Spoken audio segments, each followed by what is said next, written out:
way of Vertigo is that they're very good examples of films that were just ahead of their time, and they weren't understood in the moment they were made.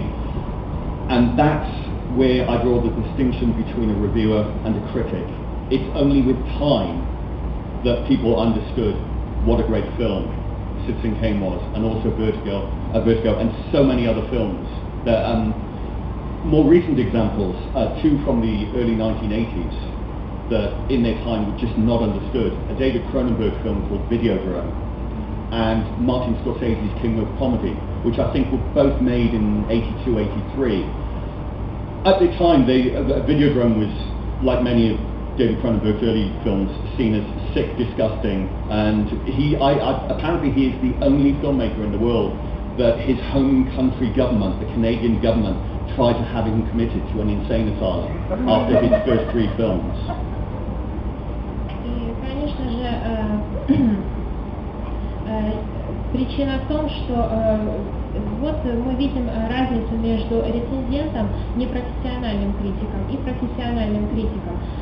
Посмотрите на ситуацию, что «Гражданин Кейн» и другой фильм «Vertigo» опередили свое время, то есть во время их выхода на экран их никто не понял.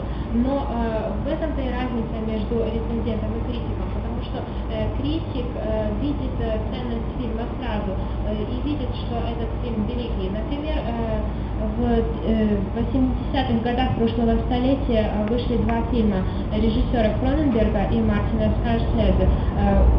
Фильм Кроненберга называли каким-то больным, ненормальным, и правительство Канады даже попыталось заключить режиссеров в больницу.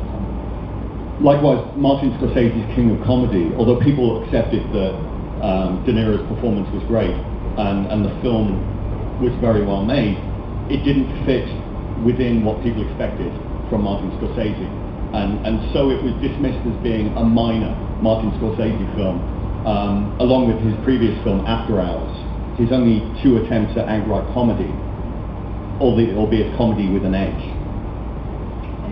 То, что произошло и с фильмом Мартина Скорсезе «King of Comedy», он был действительно хорошо снятый фильм, но зрители ожидали чего-то другого от режиссера, и поэтому его посчитали второстепенным фильмом Мартина Скорсезе.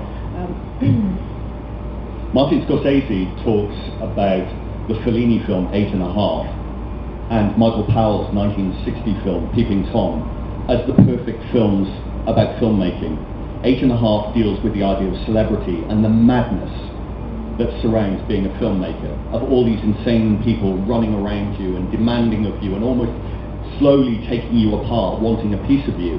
Whereas Peeping Tom is about the psychology of being a filmmaker, that a filmmaker, by the very nature of what they do, is a psychopath. They want to exploit other people's lives and take other people apart.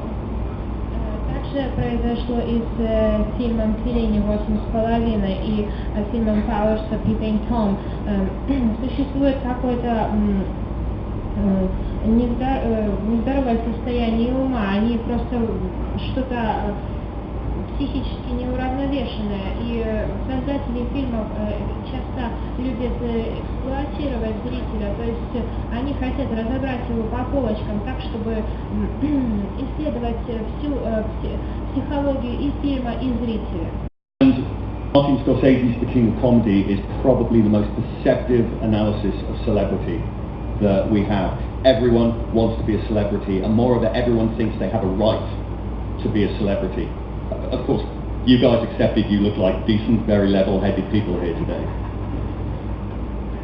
Фильм Мартина Скорсезе «King of Comedy» анализирует жизнь известных людей, он рассказывает об этой жизни. И, конечно же, каждый имеет право стать знаменитостью, но я уверен, что все вы тут уравновешенные и разумные люди. But it's taken 20 or 30 years for these films to be appreciated, because sometimes filmmakers, they're almost like prophets. They have the ability to look at the world from a distance and perhaps see where it's going, and so at the time people react really badly to it, but then later on they understand where the filmmakers are coming from. And I think again, this is why critics are essential, to actually look at different films and find patterns of films that were made that much further ago, and they can show how relevant those films are to today. And I think in some cases films can be much more powerful than journalism, and film criticism as a result can be much more powerful than news stories, because it's with the weight of history that critics are writing, and they can perhaps, like the filmmakers 20 years ago, see now where those films are pointing to and perhaps look forward and suggest where society is moving. Мы оцениваем эти фильмы только через 20-30 лет. То есть кинокритик своего и создатель фильма, он своего рода пророк, потому что он смотрит на мир на расстоянии, и он может сказать, куда катится этот мир. Конечно же, современники могут воспринять этот фильм плохо, но это не значит, что фильм действительно плохой. И для этого и нужны кинокритики. Они оценивают, смотрят фильмы, они стараются найти образец и указать, как развивается наше общество. То есть разница между кинокритикой и журнализмом существенна в том, что у кинокритиков есть такое качество, как вес истории. То есть именно они имеют эту основу, и они говорят, что мы будем, как мы будем развиваться, например, через 20 лет. Они указывают это направление.